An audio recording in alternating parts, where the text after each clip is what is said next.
In retrospect, I probably should have done Star Wars Rebels in anticipation for Episode 7 coming out, but I promised a live-action show, so...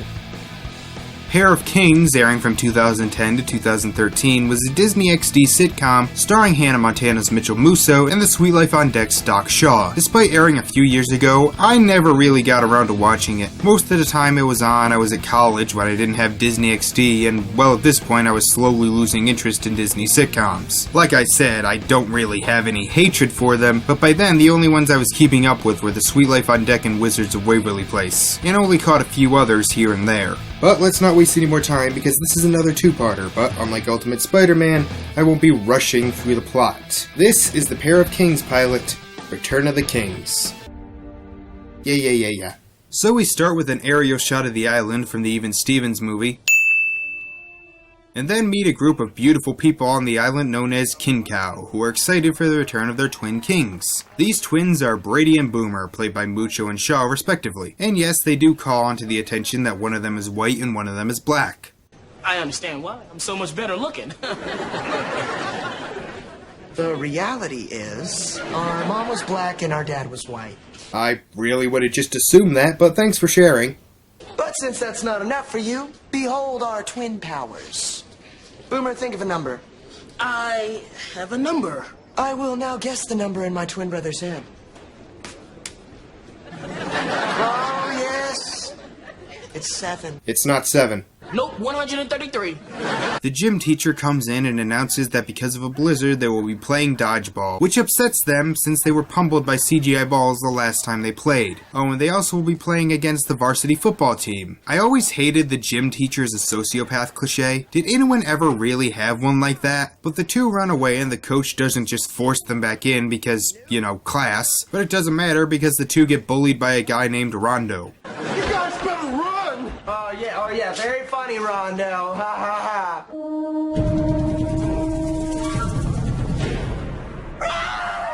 Don't worry guys, they just escaped from the set of the live-action Scooby-Doo movie. They're mostly harmless. We're not going to harm you. We come from the great island of King Cow. We are here to bring you home. My kings. Man, even the drama kids are beating us up now. So when we get back from commercial, we see that they have already been told that they are kings and that they are wondering why nobody told them. But they sort of just shrug it off. But I would have preferred to see them be told that their parents were the king and queen of a tropical island, that they were the next in line for the throne, rather than just see the aftermath. Their aunt and uncle are talking with their advisor, named Mason. Before we go, I want to remind you that with your parents passing went the knowledge of which one of you were born first. I was. You need to watch yourself. So you will rule the kingdom together. Damn, that guy's voice is awesome. It's like if Patrick Warburton and James Earl Jones fused together. So they get to the island via a hot air balloon. This blue and red's pretty cool, Mason. I mean, the CG work is way better than it was way back in 2003. Your Majesties, the great island of King Cow.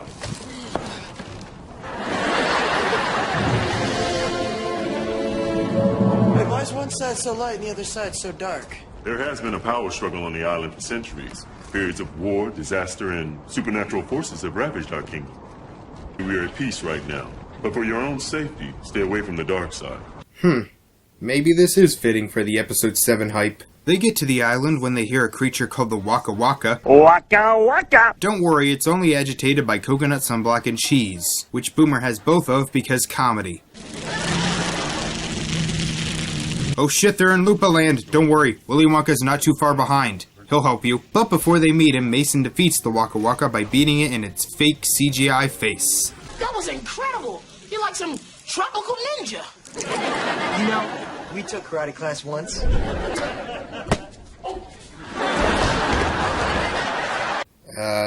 Hi, Family Guy cutaway gag. We get a nice little moment between the three where we learn that Mason was mentored by the boy's father, and then they are greeted by the Islanders. Hold on. Is that a zebra? That's the zebra. Do you see the zebra? Dude, what are you talking about? Are you seeing fake CG animals again? I thought therapy got rid of those. And this is your castle.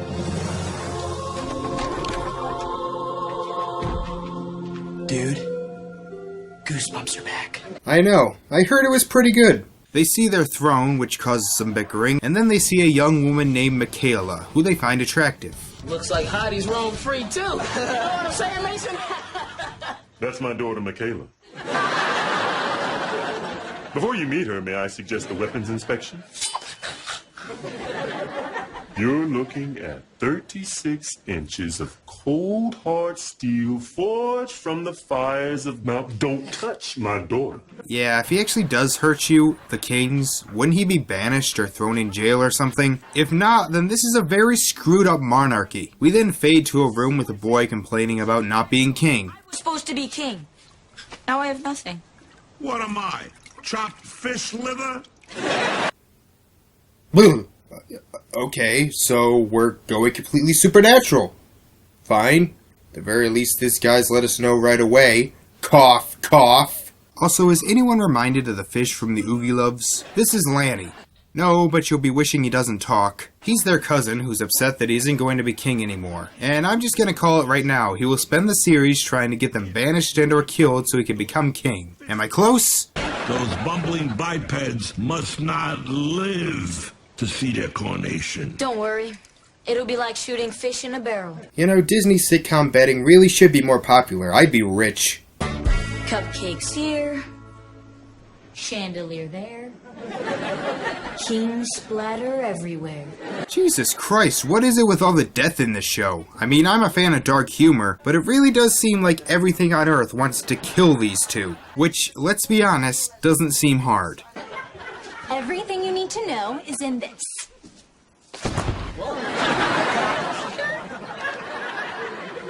It's the great book. You guys should really read this before the coronation tomorrow morning. You two can read, right? Not gonna lie, pictures help. You know, this thing kind of feels like a Bill and Ted TV series. And yes, I know they already made a show about that. 2 of them, but that's honestly what it feels like. Well, the chandelier doesn't work for Lanny, and the next day the boys are coronated. We learn of this ruby that apparently keeps the island safe from black magic. Cool. Also, they get their own dune buggy. I just really do not get this island. But they hear a waka waka and bump into the statue holding the ruby. And then this happens.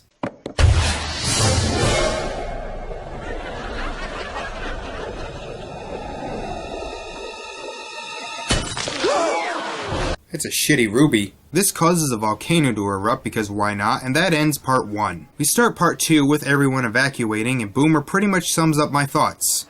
Wait, you guys have mummies in a mountain called Spew? What kind of island is this? The two head up to pack, and Brady begins to feel guilty. Thankfully, Lanny tells them of another ruby on the other side of the island. Proud of me?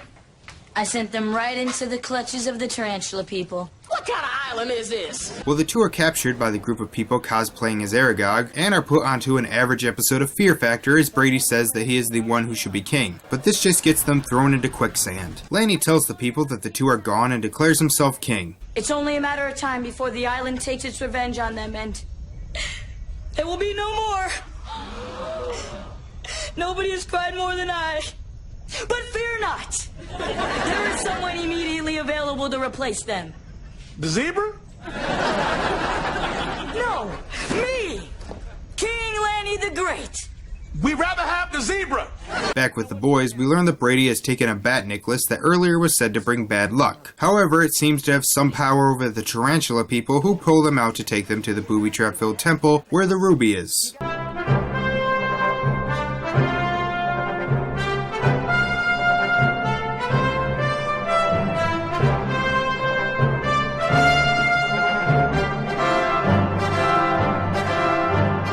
Okay, now there's probably some kind of complicated booby trap attached to the ruby. So before we take it out, we should find something that weighs about the same. Then should I put this back? Take that, deadhead! Mr. Deadhead! They leave and also drop the bat necklace, which may come back later, but I really only give 1/8 of a shit. The boys make it back and are hailed as heroes. Michaela tells them she will teach them how to fight, and all ends happily.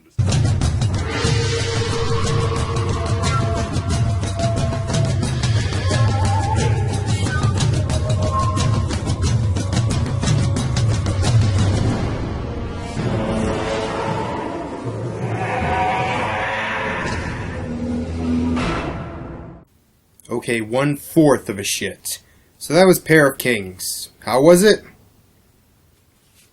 You know, I hate to break out old memes, but I have no strong feelings one way or the other. pretty much, this was another one of those so okay it's average shows. I have no hatred or love for anything about it. The special effects are cheap and the story is mostly boring, however I will say that it was pretty funny at points. And Mitchell Musso and Doc Shaw work really well off each other. In fact, most of the acting is pretty good. It's fine, but there's not much here that made me want to continue watching. And from what I've heard, Mitchell Musso actually left the show after season 2, and it seems that breaking up this pair will take away most of what I liked about it. So I hope you enjoyed this first year of peeking at the pilots, and be sure to join me next year where we'll start with Star Wars Rebels. See you then.